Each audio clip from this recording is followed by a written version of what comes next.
اعوذ باللہ من الشیطان الرجیم بسم اللہ الرحمن الرحیم وَإِذْ بَوَّأْنَا لِإِبْرَاهِيمَ مَكَانَ الْبَيْتِ أَلَّا تُشْرِكْ بِي شَيْئًا وَطَهِّرْ بَيْتِيَ لِلطَّائِفِينَ وَالْقَائِمِينَ وَالرُّكَّعِ السُّجُودِ وَأَذِّن فِي النَّاسِ بِالْحَجِّ يَأْتُوكَ رِجَالًا وَعَلَى كُلِّ ضَامِرٍ يَأْتِينَ مِن كُلِّ فَجٍّ عَمِيقٍ لِيَشْهَدُوا مَنَافِعَ لَهُمْ وَيَذْكُرُوا اسْمَ اللَّهِ فِي أَيَّامٍ مَّعْلُومَاتٍ عَلَى مَا رَزَقَهُم مِّن بَهِيمَةِ الْأَنْعَامِ فَكُلُوا مِنْهَا وَأَطْعِمُوا الْبَائِسَ الْفَقِيرَ۔ میرے محترم دینی بھائیو، قرآن کریم کے 70ویں پارے کی یہ سورۃ الحج ہے، اور ابھی جو 3 آیتیں آپ کے سامنے تلاوت کی اس میں اللہ تبارک و تعالیٰ نے سیدنا حضرت ابراہیم علیہ السلام کے اس زمانے کو یاد کیا ہے جب آپ اپنے بیٹے اسماعیل کے ساتھ مل کر بیت اللہ کی تعمیر کر رہے تھے۔ اللہ فرماتے وَإِذْ بَوَّأْنَا لِإِبْرَاهِيمَ مَكَانَ الْبَيْتِ، اور یاد کرو اس وقت کو جب ہم نے ابراہیم کو اس گھر کی جگہ بتا دی، اور یہ بھی کہہ دیا اللہ تشرک بی شیئا، کہ ہمارے ساتھ کسی اور کو شریک مت کرنا۔ بیت اللہ جب حضرت ابراہیم علیہ السلام کے تعمیر کرنے کا وقت ہوا تو اس کے نشانات وغیرہ مٹ چکے تھے، جگہ پتہ نہیں تھی کہ اللہ کا گھر کہاں پر تعمیر کرنا ہے۔ اللہ نے جگہ بتا دی حضرت ابراہیم علیہ السلام کو کہ آپ کو اس جگہ پر بیت اللہ کی تعمیر کرنی۔ چنانچہ بیت اللہ کی تعمیر کے بارے میں کہا جاتا ہے سب سے پہلے اللہ تبارک و تعالیٰ نے کعبہ بیت اللہ کی تعمیر فرشتوں سے کروائی تھی، اور حضرت آدم علیہ السلام کے زمانے میں اللہ نے حضرت آدم سے اس گھر کی تعمیر کروائی۔ حضرت آدم علیہ السلام کے بعد ان کے بیٹے حضرت شیث بن آدم نے بیت اللہ کی تعمیر کی، اور حضرت شیث بن آدم کے بعد حضرت ابراہیم علیہ السلام نے تعمیر کی۔ اب حضرت آدم علیہ السلام کے بیٹے شیث اور حضرت ابراہیم دونوں کے بیچ میں ایک بہت بڑا لمبا زمانہ ہے، اور تب تک بیت اللہ بالکل مخدوش ہو چکا تھا، لوگوں کو پتہ بھی نہیں تھا کہ یہاں پر اللہ کا گھر تھا، جنگل ہو گیا تھا۔ اب اسی جنگل بیابان کے اندر دوبارہ بیت اللہ کی تعمیر کرنی ہے، تو اللہ نے اپنے نبی حضرت ابراہیم علیہ السلام کو حضرت ہاجرہ کے ساتھ اور چھوٹے اسماعیل کے ساتھ اس جنگل میں پہنچایا، اور پھر دوسری اللہ کی کسی مہم کے اوپر چلے گئے۔ پھر تھوڑے دن کے بعد اللہ نے بھیجا، بڑے امتحانات سے گزرے حضرت ابراہیم علیہ السلام، بڑے بھاری امتحان اللہ کے دربار میں انہوں نے دیے۔ پہلا امتحان یہی کیا کم تھا کہ جنگل میں بغیر کسی کے سہارے اپنے بیوی اور بچے کو چھوڑ دینا ہے۔ پھر کچھ زمانے کے بعد اللہ نے کہا جا کے اپنے بیوی بچے کی خبر نکالو۔ وہاں جا کے خبر نکال رہے ہیں، برسوں بعد اپنے بیٹے کو مل رہے ہیں، اسی وقت اللہ کا نیا حکم آتا ہے کہ آپ کو اپنے بیٹے کو ذبح کرنا ہے، اللہ کے نام پہ اپنے بیٹے کو ذبح کرنا ہے۔ تب بھی تیار ہو گئے اپنے بیٹے کو ذبح کرنے کے لیے۔ تب اللہ نے ان کی جگہ پر جنت سے مینڈھا اتار دیا اور ہمارے لیے قربانی لاگو ہو گئی۔ اس کے بعد اللہ نے حضرت اسماعیل جب بڑے ہوئے تو اللہ نے فرمایا یہاں پر آپ کو ہمارے گھر کی تعمیر کرنی۔ تب حضرت ابراہیم علیہ السلام نے اپنے بیٹے اسماعیل کے ساتھ مل کر اسی جگہ پر جہاں آج بیت اللہ ہے وہاں پر قرب و جوار کے تقریباً 8 پہاڑوں سے الگ الگ پتھروں کو لا کر بیت اللہ کی تعمیر کی تھی۔ اس وقت بیت اللہ کیسے بنایا تھا؟ نبی پاک صلی اللہ علیہ وسلم کی آخری زمانے تک یہی خواہش تھی کہ بیت اللہ آج بھی ایسا ہی بنایا جائے جیسا کہ حضرت ابراہیم نے بنایا تھا۔ حضرت ابراہیم نے جو بیت اللہ بنایا تھا وہ آج کے بیت اللہ کی طرح اونچا نہیں تھا، اس کا دروازہ بالکل زمین کے ساتھ تھا، اور 2 دروازے تھے، یہاں سے نکلنے کا دوسری طرف سے، یہاں سے داخل ہونے کا دوسری طرف سے نکلنے کا۔ اس بیت اللہ کے اوپر کوئی چھت وغیرہ نہیں تھی۔ آج بیت اللہ کے سائیڈ میں جو حتیم نظر آتا ہے وہ بھی پورا بیت اللہ کے اندر تھا، پورا کعبہ تھا جو حضرت ابراہیم علیہ السلام نے بنایا تھا۔ حضرت ابراہیم علیہ السلام کے بعد بیت اللہ کی تعمیر کئی برسوں کے بعد قوم عمالقہ نے کی۔ قوم عمالقہ اس کے جیسی قوم آج تک دنیا میں پیدا نہیں ہوئی، بڑی لمبی تڑنگی قوم ہوا کرتی تھی۔ اس قوم عمالقہ نے 5ویں مرتبہ بیت اللہ کی تعمیر کی۔ 6ٹھی مرتبہ بیت اللہ کی تعمیر قبیلہ بنو جرہم نام کا ایک قبیلہ تھا، انہوں نے بیت اللہ کی تعمیر کی۔ اور 7ویں مرتبہ جب بیت اللہ کی تعمیر کی بات آئی تب نبی پاک صلی اللہ علیہ وسلم کے بڑے دادا، جن کو قصی بن کلاب کہا جاتا تھا، جد امجد دادا پر دادا ہوا کرتے تھے، قصی بن کلاب، ان کو اللہ تبارک و تعالیٰ نے فرمایا کہ آپ کو یہاں پر بیت اللہ کی تعمیر کرنی۔ تو قصی بن کلاب نے حضرت ابراہیم علیہ السلام کے بنائے ہوئے طریقے کے مطابق بیت اللہ کی تعمیر کی۔ پھر اس کے بعد قریش نے بیت اللہ کی تعمیر کی جب نبی پاک صلی اللہ علیہ وسلم کی عمر مبارک 35 سال تھی۔ اللہ کے رسول کو ابھی نبوت نہیں ملی تھی، 35 سال کی عمر تھی۔ بارش بہت زیادہ ہوئی مکہ میں، تو جس کی وجہ سے بیت اللہ کی دیواریں مخدوش ہو کر گر گئی۔ دوبارہ بیت اللہ کو تعمیر کیا گیا، اور حجر اسود کو جب اس کی جگہ پر رکھنے کی باری آئی تو تمام قبیلے کے لوگ آپس میں لڑنے لگے۔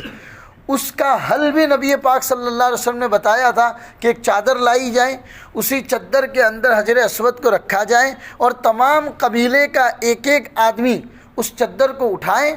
جب اٹھا کر دیوار کے پاس لائے تو حضور نے اپنے دست مبارک سے حجر اسود کو اس دیوار کے اندر لگا دیا۔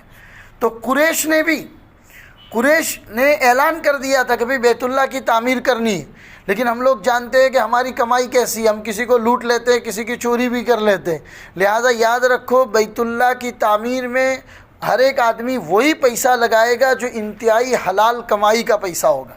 چنانچہ بیت اللہ کی تعمیر ہو رہی تھی کہ پیسہ ختم ہو گیا، اور اس کے بعد کوئی پیسوں کا انتظام ہی نہیں ہوا، کہ جس کی وجہ سے جو سائیڈ والی دیوار ہے، آج جو چولہے کی طرح جو سائیڈ میں نظر آتا ہے، جس کو حتیم بولتے ہیں، وہ دیوار تقریباً وہی 2.5-3 فٹ کے قریب رہ گئی۔ پیسہ نہیں تھا کہ اس دیوار کو اونچا کر کے بیت اللہ کے اندر اس کو شامل کیا جائے۔ تو یہ 8ویں مرتبہ قریش نے جب اس کی تعمیر کی، پھر رسول پاک صلی اللہ علیہ وسلم کے لیے اللہ نے فتوحات کے دروازے کھولے۔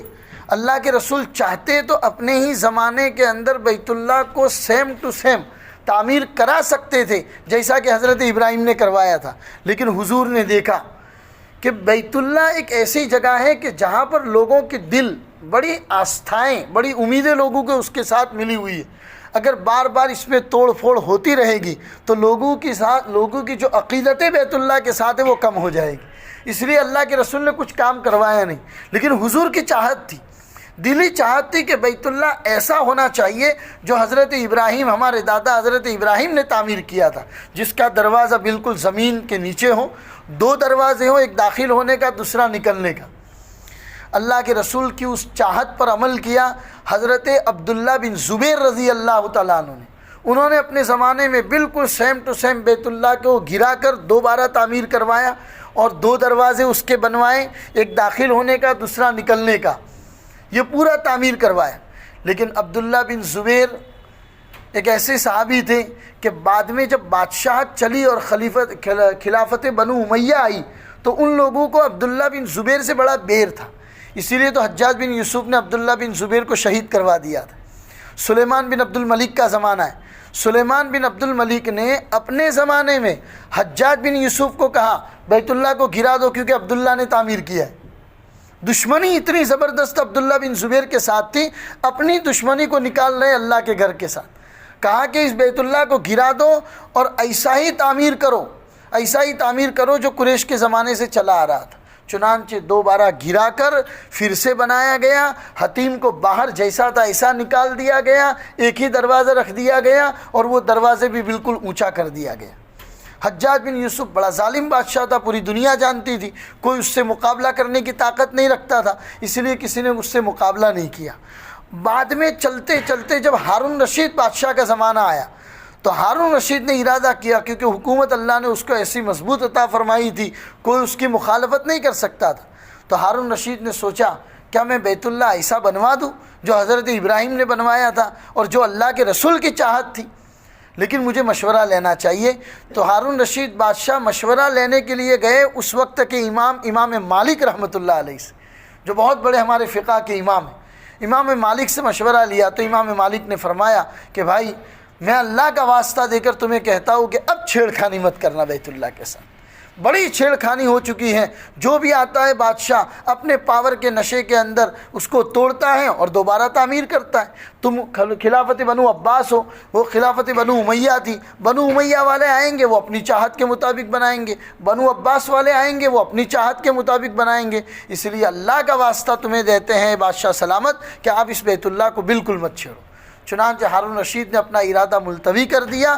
اس دن سے لے کر آج تک بیت اللہ اسی شکل کے اوپر ہے کہ جس کا دروازہ اونچا ہے اور جس کا ایک ہی دروازہ ہے، اور حتیم بھی جو ہیں وہ بیت اللہ سے باہر ہیں، لیکن ثواب حتیم بیت اللہ کا حصہ ہے۔ جو آدمی کو اگر حتیم میں نماز پڑھنے کا موقع مل جائے تو پتہ چلا کہ اس نے بیت اللہ میں نماز پڑھی ہے۔ بیت اللہ کے اندر نماز پڑھنے کے ثواب کے بقدر ہے حتیم کے اندر نماز پڑھنا۔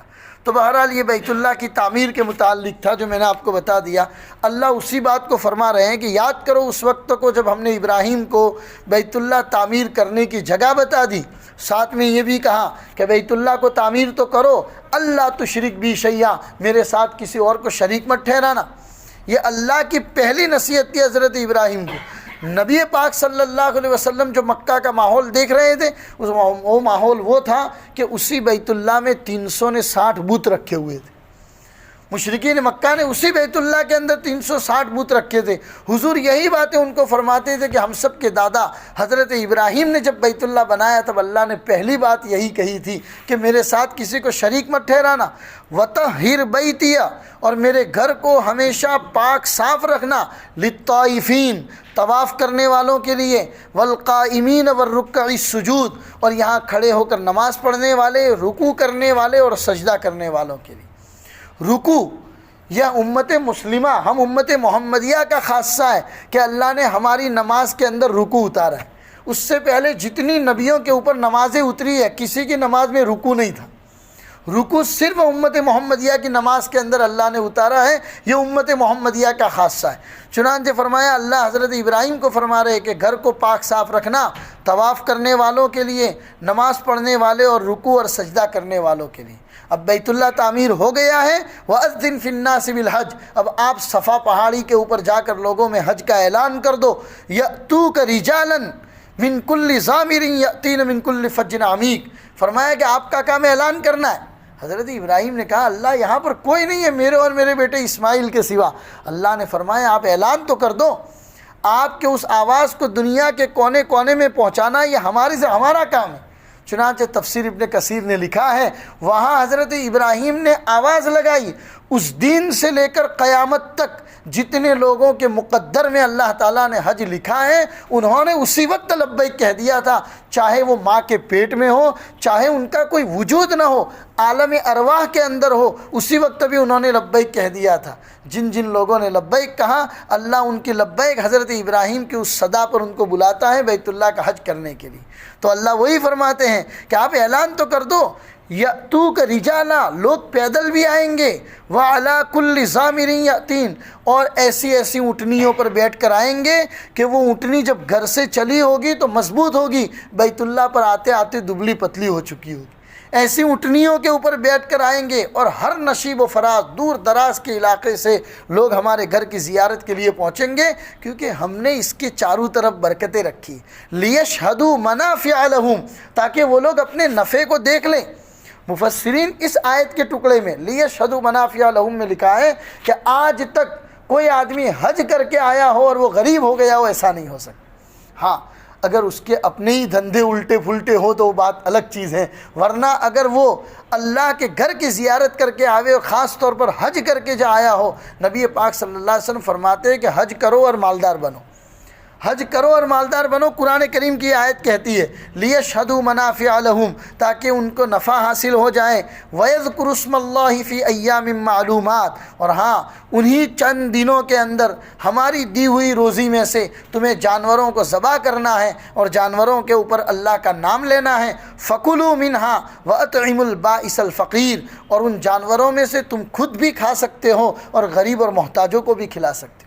کیونکہ اس زمانے میں مشرکین مکہ یوں کہتے تھے کہ جو جانور اللہ کے نام پر قربان کرنا ہو اس کا گوشت ہم نہیں کھا سکتے، اس جانور کے اوپر ہم سواری نہیں کر سکتے، اس جانور کے اوپر ہم بیٹھ نہیں سکتے وغیرہ وغیرہ، خود اپنی طرف سے قاعدے انہوں نے بنا رکھے تھے۔ اللہ نے ان کے تمام قاعدوں کی نفی کر دی اور کہا کہ اس کا گوشت تمہارے لیے بھی حلال ہے، مالدار کے لیے بھی کھانا جائز ہے اور غریب محتاج کے لیے بھی کھانا جائز ہے۔ ثم لیقضوا تفثهم ولیوفوا نذورهم ولیطوفوا بالبیت العتیق۔ اس آیت کے اندر پورا حج اللہ نے سمجھا دیا کہ جب قربانی کر چکو تو اپنی گندگی کو صاف کرو، یعنی اپنے بدن کی صفائی بھی تم کر سکتے ہو، اور اگر تم نے کوئی نظر مانی ہے کہ میں قربانی کے علاوہ اپنی طرف سے اور قربانی کروں گا وہاں پر جا کر، تو اپنی نظر کو بھی پورا کر سکتے ہو، اور پھر احرام اس کے بعد تم نکال سکتے ہو۔ وَلْيَطَّوَّفُوا بِالْبَيْتِ الْعَتِيقِ، حج کا آخری رکن طواف زیارت ہے، طواف زیارت آپ نے کر لی، آپ کا حج مکمل ہو گیا۔ یہ پورا حج کا طریقہ قرآن کریم کی اس آیت کے اندر اللہ تبارک و تعالیٰ نے بتایا ہے۔ دعا کرے کہ اللہ تبارک و تعالیٰ ہم میں سے ہر فرد کو حرمین شریفین کی زیارت نصیب فرمائے۔ جو حاجی حج کے لیے گئے ہیں اللہ ان کے حج کو قبول فرمائے، ان کے لیے آسانیاں مہیا فرمائے، اور قیامت تک اللہ تعالیٰ اپنے گھر بیت اللہ کے ہر طرف سے حفاظت فرمائے۔ وصلی اللہ علی النبی الکریم وعلی آلہ واصحابہ اجمعین برحمتک یا